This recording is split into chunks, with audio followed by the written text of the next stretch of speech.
We need transparency and communication to minimize the risk of strategic misunderstanding or mistakes. We must also address Iran's destabilizing activities across the Middle East. And we're going to work in close cooperation with our European and other partners as we proceed. We'll also work together to lock down fissile and radiological material to prevent terrorist groups from acquiring and using them.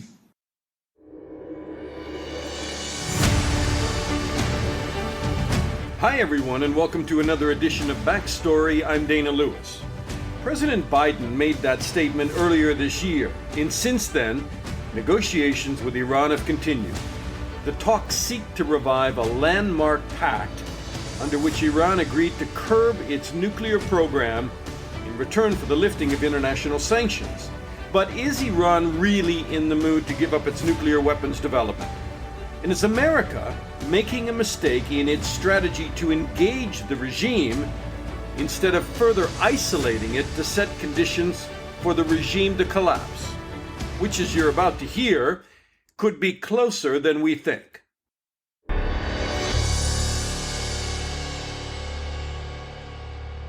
Joining me now from Paris is Shahin Gobadi, who is a member of the Foreign Affairs Committee of the National Council of Resistance of Iran, a parliament, if you will, in exile of the Iranian resistance, and also Ali Safavi, who is also with the resistance group. Welcome to you both. Thank you. Thank you very much. I can start with the news of the day. Russia now is said to supply Iran with advanced satellite systems, boosting Tehran's military capability, officials say. And here's what this satellite that the Russians will launch for Iran will look at.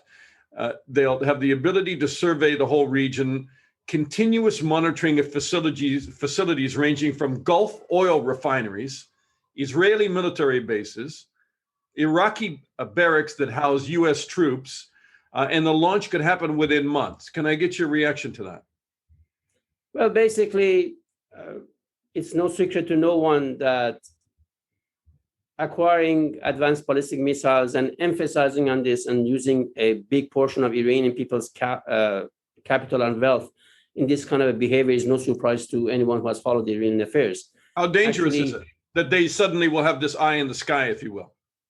Well, so far as this regime is concerned, I think all of these steps are dangerous, but one has to look at the fact that this is also a sign of desperation, that this regime is basically looking more and more for belligerence and intransigence as a way to compensate for the big problems inside Iran, and particularly vis-a-vis the Iranian people.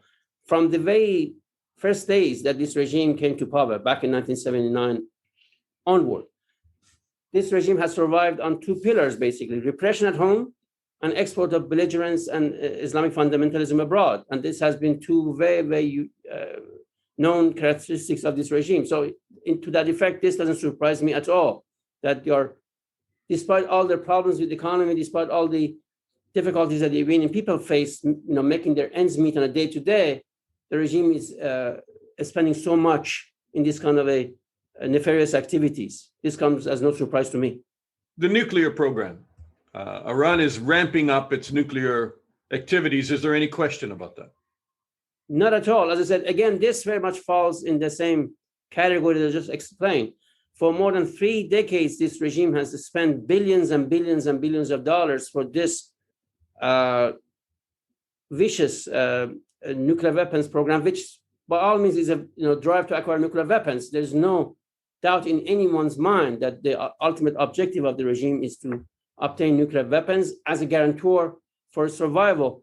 And no matter of this, negotiations and deals they have made and so on and so forth, this program has never stopped. Actually, they have continued. And the way this program works is very telling. Actually, we as the movement that make the big revelations and the first revelations about Iranian regime's secret nuclear sites can tell with full confidence that the Iranian civilian program is basically a cover for Iranian nuclear weapons program, which is led by the military. So you can see two basically circles, concentric. The bigger one, the one that you see from outside, is the civilian program, but in reality, at the core of it is a drive to acquire nuclear weapons, and the Iranian regime is trying to get all the necessary parts for, as I said, acquire nuclear weapons. So in no period of time in the past 3 decades, this program has stopped. There have been ups and downs. The regime has faced many hurdles, but as I said, the desire for nuclear weapons has never subsided, and they have always been a priority for this regime. All right. I mean, it seems that we are hurtling towards some point, Ali, in the future, where Iran will have a nuclear weapon, because even President Biden now is saying he wants to engage Iran. They need to call for transparency. They need to work through their European partners to try and bring Iran back into the nuclear agreement regime. But day by day, week by week, month by month, there is always some news that Iran progresses with its program regardless. I guess let me preface my answer to your question with an observation, which I think it is important to make. And you hear these days, and of course we've been hearing this since the Biden administration came to office, that because the previous administration got out of the JCPOA and imposed the sanctions on the regime and the maximum pressure policy, that has prompted the regime to ramp up its nuclear weapons program. I think that's an absolutely false and in some respects misguided narrative, because even during the JCPOA, the regime never stopped its nuclear weapons program. Its infrastructure remained intact. Its experts, including the one who was killed, Mohsen Fakhrizadeh, continued their work with his colleagues. The regime kept building new sites. It kept doing its secret testing, which we know now in some sites that it never declared to the IAEA, and is yet to respond to very legitimate question that the IAEA has.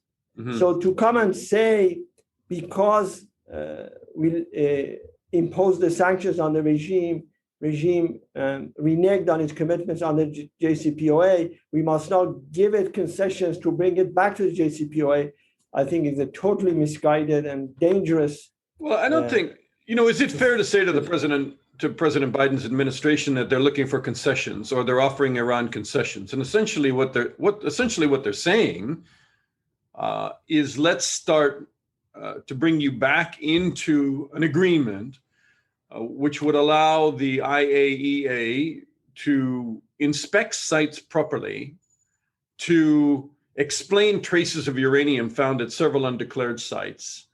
And that's really the only way to deal with Iran in the long term, is to look into what they're doing underground. Yes. And the only way you're going to get that is to reward them with lifting sanctions. The problem I have with that narrative, Dana, is that from our perspective, the return of the regime to the JCPOA will not be the starting point, it's the end point.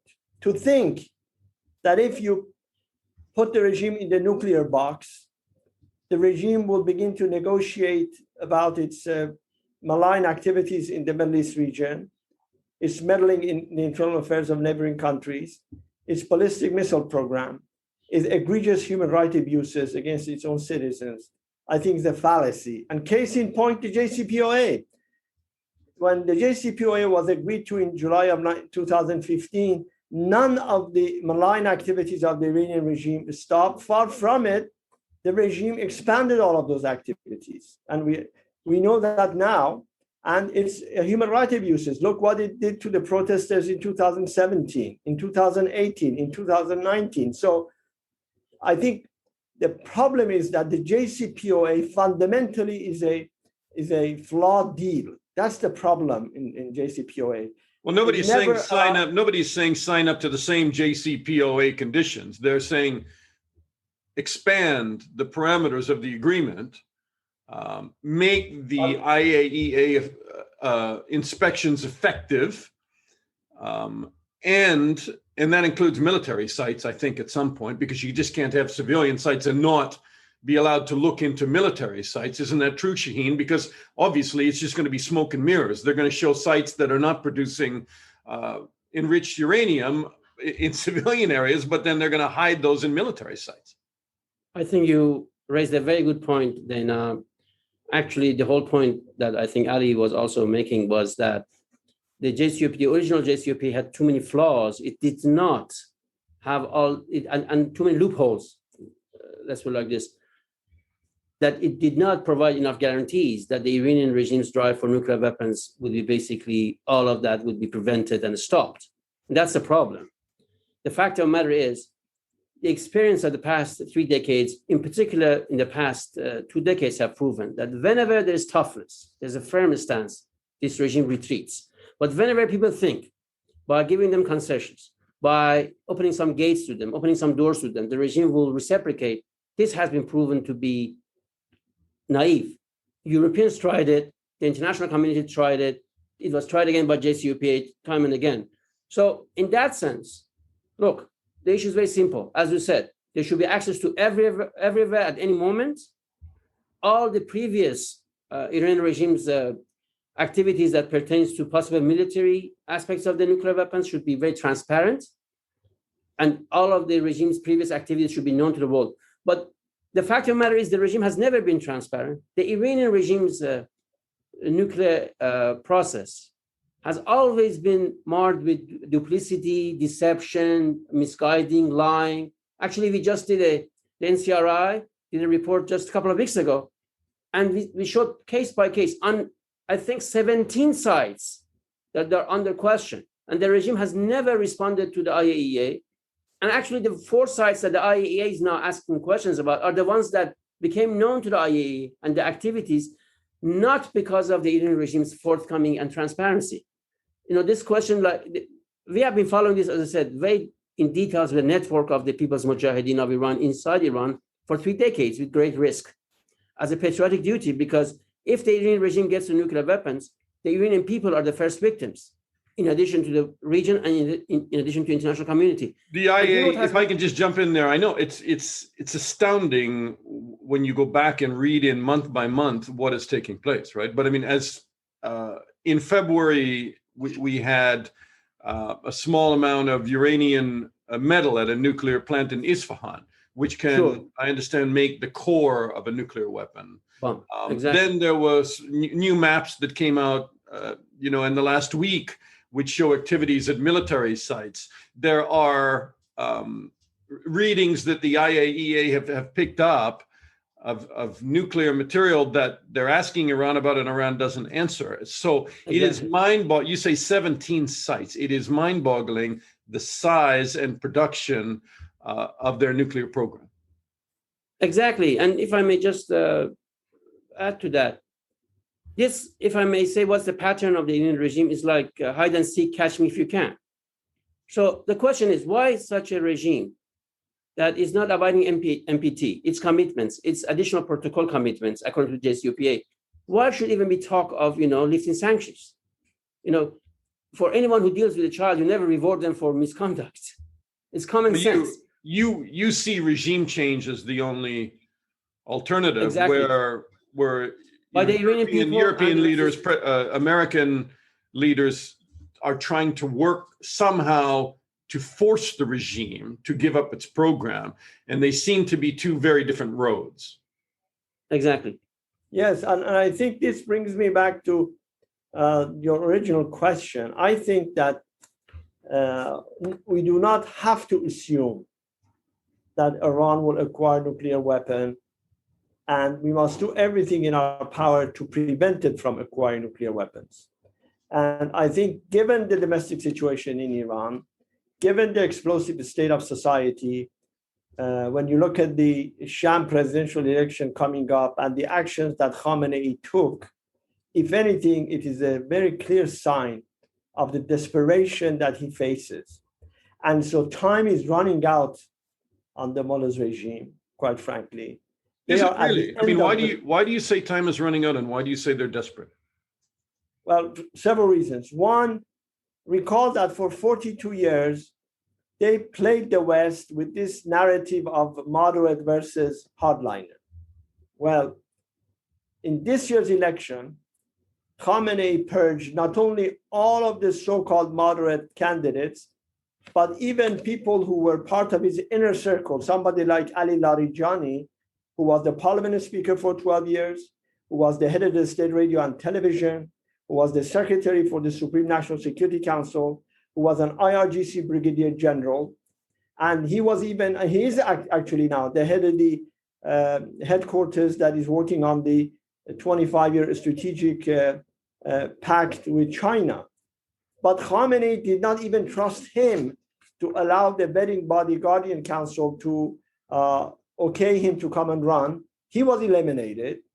And the only candidate that is really a serious one is somebody like Ibrahim Raisi, the current head of the judiciary, who is by all standards a mass murderer, a guy who is 60 years old, but since 19, the only thing that he has done has been to sign death warrants for political prisoners. He was that election is looming, and it appears that Raisi is going to win it as president. Is that right? And what does that deliver? What kind of Iran does that deliver to the world?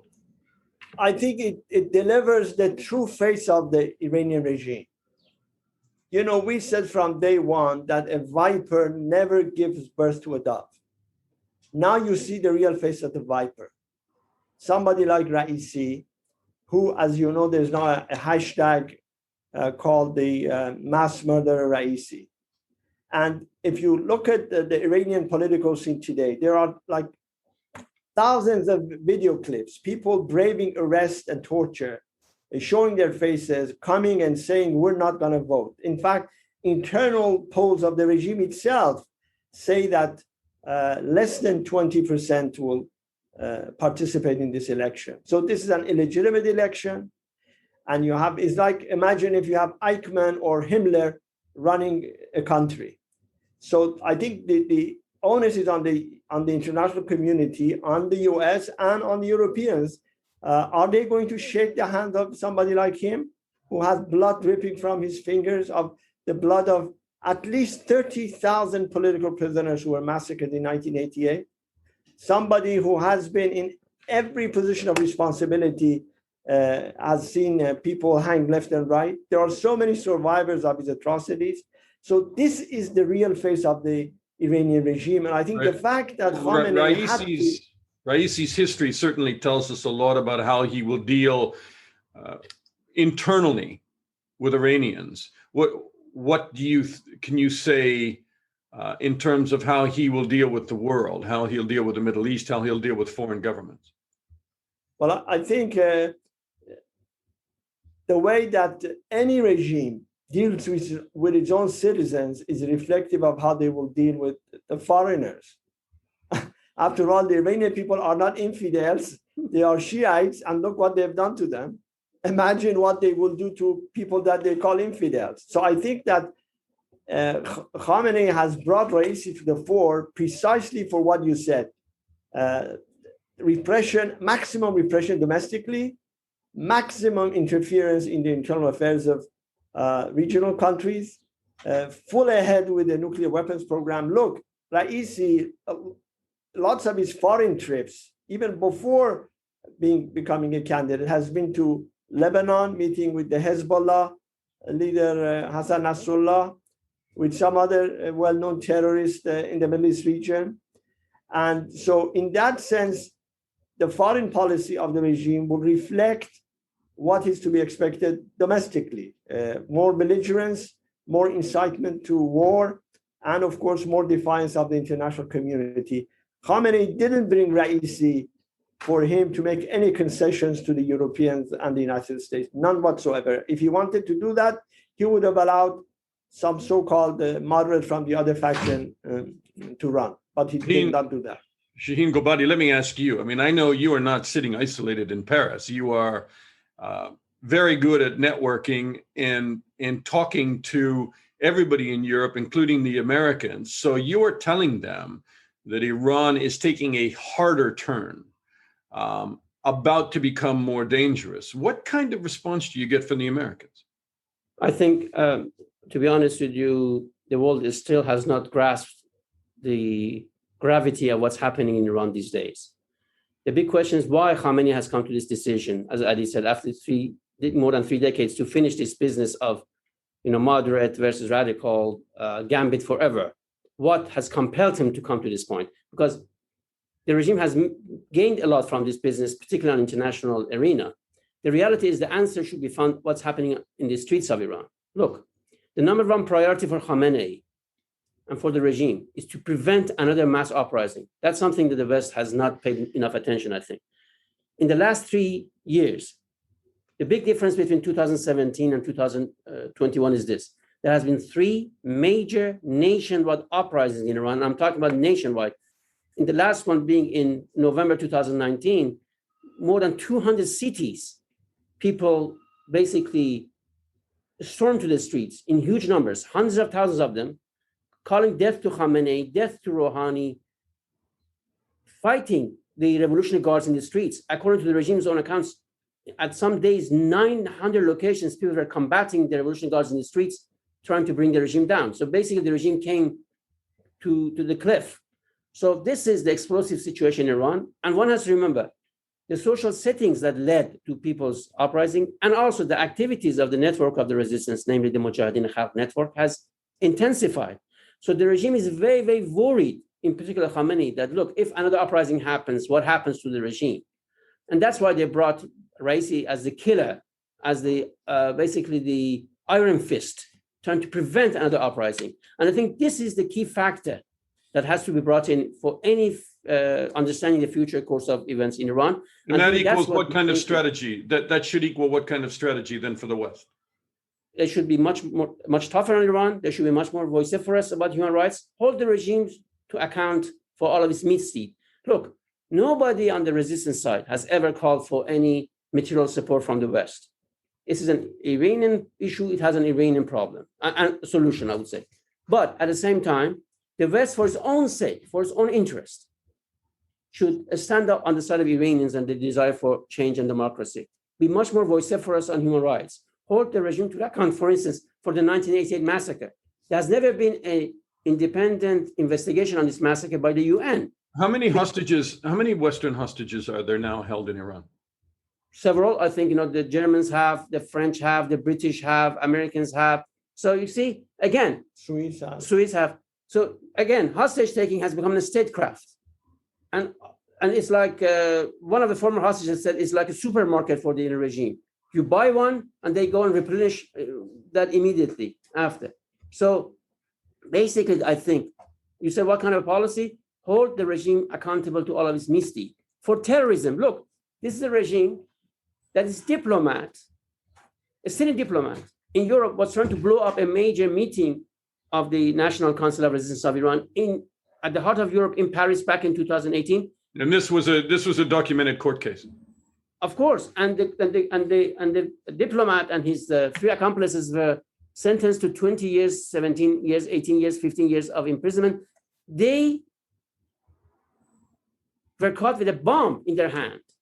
So what I'm saying is, what kind of regime uses its diplomatic apparatus to bomb a meeting of tens of thousands of people with more than 1,000 dignitaries at the heart of Europe? Now, who would negotiate with that regime on international law? It's time for the West that business as usual with this regime doesn't work.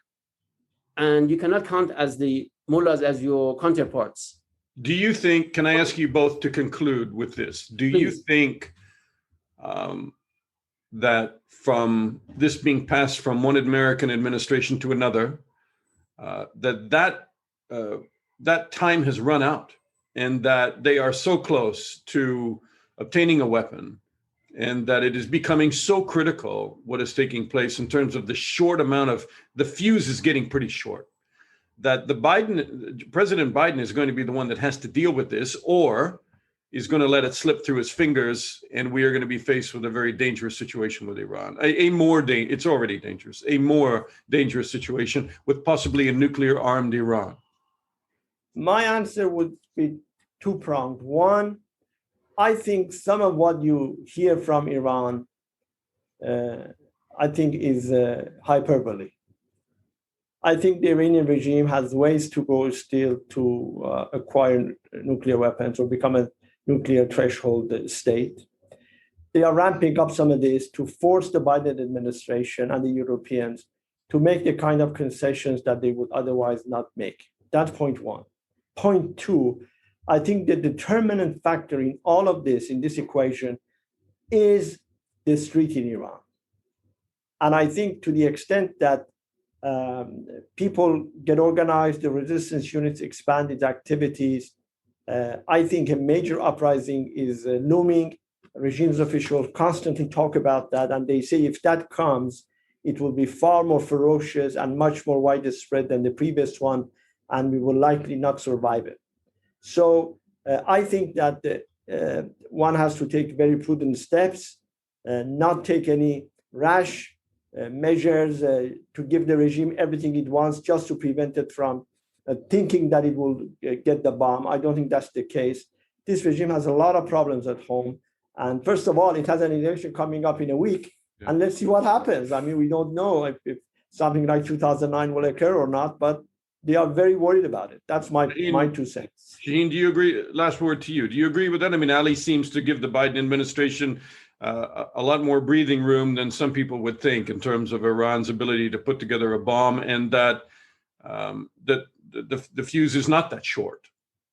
I actually concur with Ali, and I would like to add the fact that, look, we are here because over the years, too many concessions were made to the regime, too much time was given to the regime. If the party which is desperate is the Iranian regime, they need the West much more than the West needs them. Look, their economy is on the brink. They are very worried about a very, very disenchanted and explosive society. So they are the ones who are desperate. They are the ones who are on the rope. All the West has to need is to basically hold the ground.